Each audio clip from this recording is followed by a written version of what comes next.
சரிங்கத்த ரொம்ப நீளமா பேசாதீங்க, மூச்சு வாங்க. தயவு செஞ்சு சொல்றேன், நீங்க பேசாம உட்காருங்க. உங்க புள்ளைய கூப்பிட்டு நான் சீக்கிரமா வந்துடுறேன். உடம்ப பாத்துக்கீங்க. ஏடா கூடமா ஆயிடு போகுது. உங்களை வச்சு இன்னும் வேலை செய்ய வேண்டியது இருக்கு. அத்தை இருக்கீங்களா? அதானே. சரி.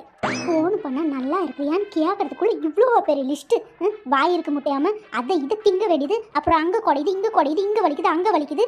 பாத்ரூம் போனால் பேதியாக போகுதுன்னு சொல்லி ஆள் அப்படி சாவு அடிச்சிருது. வாய் வச்சுட்டு கொஞ்ச நேரம் சும்மா இருந்தால் என்னவோ எங்களுக்கு.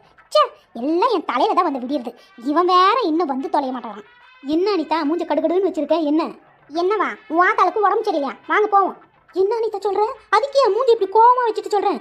ஏன் அம்மாளுக்கு உடம்பு சரியில்லைன்றது உனக்கு கிண்டலா போயிடுச்சா? சொல்லு பாப்போம். என்ன கோவம் வராம 2 நாளைக்கு முன்னாடி பார்க்கும்போது எப்படி இருந்தாங்க? நல்ல அம்மிக்கல் உரல் மாதிரி இருந்துக்கிட்டு இன்னைக்கு திடீர்னு எனக்கு லூஸ் மோஷன் ஆகுது, அங்கே குடையுது இங்கே குடையுதுன்னு சொல்லிட்டு என்னதான் ஆகும்? வாயை வச்சுட்டு கொஞ்ச நேரம் சும்மா இருந்தா தானே அது இது தின்னுக்கிட்டு கொஞ்ச நேரம் சும்மா இருக்கிறது இல்லை.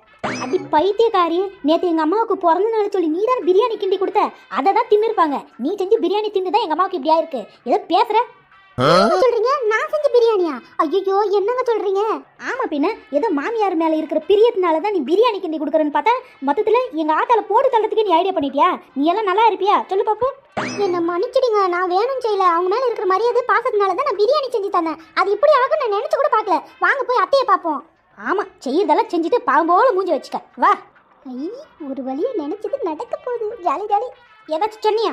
கடவுள்கிட்ட வேண்டிக்கிட்டு இருக்கிறேங்க, என் மனசுல இருக்கிறது சும்மா கேட்டுக்கிட்டு. எங்கள் அம்மாவுக்கு என்ன வாங்கிட்டு போவான்? பால்டையில் வாங்கிட்டு போய் கொடு, மொத்தமாக போய் சேர்ட்டோம். என்ன சொன்ன? பாலா? ஆமாங்க, சுடு டீ வச்சு கொடுத்தா நல்லா குடிப்பாங்க பார்த்தீங்களா? அதான் போகும்போது ஒரு 1/2 லிட்டர் பால் வாங்கிட்டு போவோம். அப்படியே கொஞ்சம் பழங்களும் வாங்கிட்டு போவோம். சரியா? சரி உள்ளே போய் ஒரு 500 ரூபாய் கொண்டு வா. எதுக்குங்க 500 ரூபாய்? நட்டுங்க, போகிற வழியில் உங்கள் அம்மாவுக்கு ஒரு அக்கௌண்ட் இருக்குது பழங்கடியில், அங்கேயே வாங்கிட்டு போய் கொடுப்போம். என்ன போய்